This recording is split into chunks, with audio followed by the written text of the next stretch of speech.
Ya hadi konuş.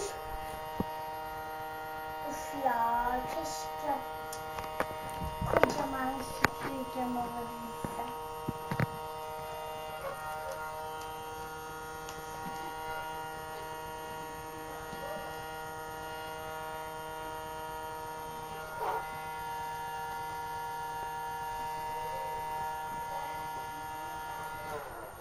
Şimdi bir daha açtım diye bitti.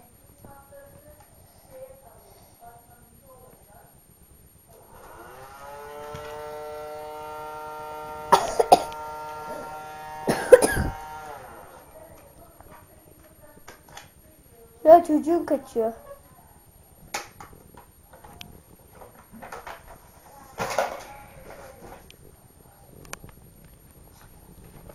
Abi ben bunu sana kapat demedim mi?